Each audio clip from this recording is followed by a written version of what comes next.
चित्र में इलेक्ट्रा थैलेमोइड्स में द्विरूपी टेपिटम को दर्शाया गया है, जिसमें सी टेपिटम जो कि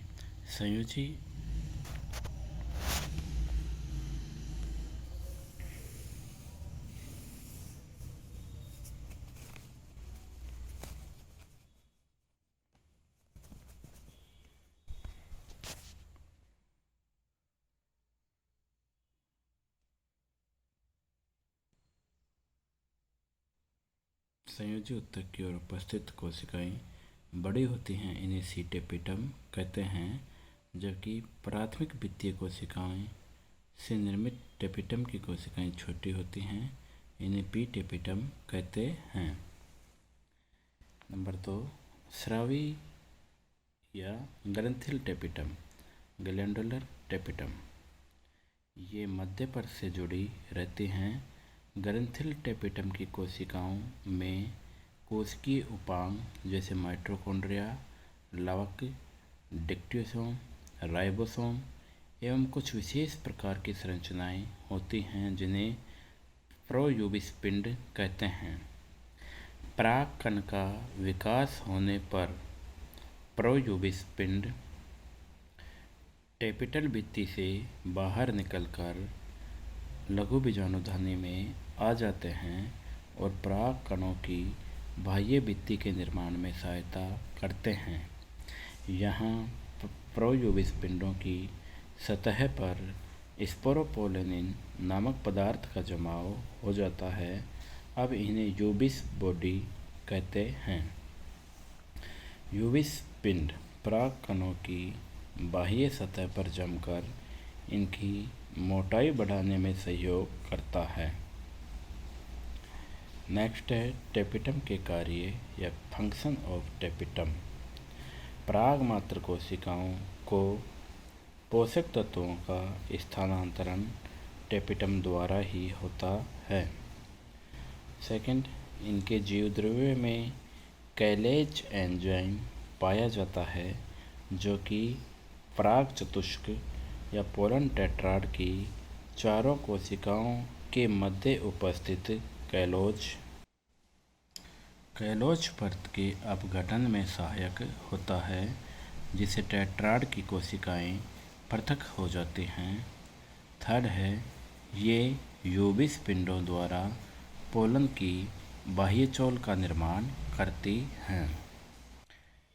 लघु बीजाणुजनन या परागकणों का परिवर्तन किस प्रकार होते हैं, देखते हैं। सबसे पहले मास ऑफ अनडिफरेंशिएटेड सेल यानी होमोजेनेसिस मेरिस्टेमेटिक सेल का एक समूह होता है।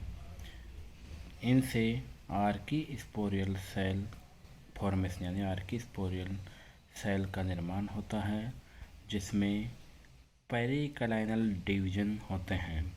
पेरिक्लाइनल डिवीजन और एंटीक्लाइनल डिवीजन क्या होते हैं?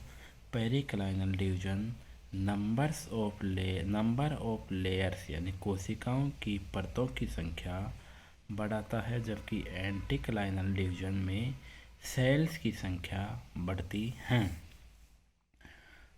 आर्की स्पोरियल सेल में पेरिक्लाइनल डिवीजन होने से बाहर की ओर प्राइमरी पेरेंटल सेल का निर्माण होता है और इसके अलावा प्राइमरी स्पोरोजिनस सेल का निर्माण होता है।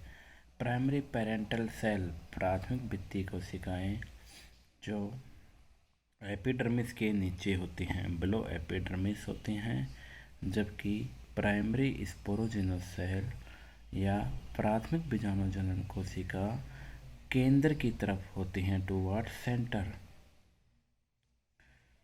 अब पीपीसी यानी प्राइमरी पेरेंटल सेल में डिवीजन होते हैं। ये डिवीजन पेरिक्लाइनल और एंटीक्लाइनल दोनों प्रकार के डिवीजन होते हैं, जिनमें विभाजन से एंडोथीसियम, मिडल लेयर और टेपिटम का निर्माण होता है, जबकि प्राइमरी स्पोरोजिनस सेल जो कि सेंटर की तरफ होती है, उसमें दो और दो से अधिक माइटोटिक डिवीजन यानी समसूत्री विभाजन होते हैं, जिससे स्पोरोजेनिस सेल्स यानी बीजाणु जनन कोशिका का निर्माण होता है, जो कि बाद में डिफ्रेंशिएट होकर या विभेदित होकर माइक्रोस्पोर मदर सेल यानी लघु बीजाणु मात्र कोशिका का निर्माण करती हैं। अब इस माइक्रोस्पोर में मदर सेल यानी लघु बीजाणु मात्र कोशिका में अर्धसूत्रीय विभाजन होते हैं, जो कि दो अर्धसूत्रीय विभाजन होते हैं जिन्हें M1 और M2 कहते हैं। इससे परागकणों यानी पोलन ग्रेन का निर्माण होता है, जो कि संख्या में 4 होते हैं।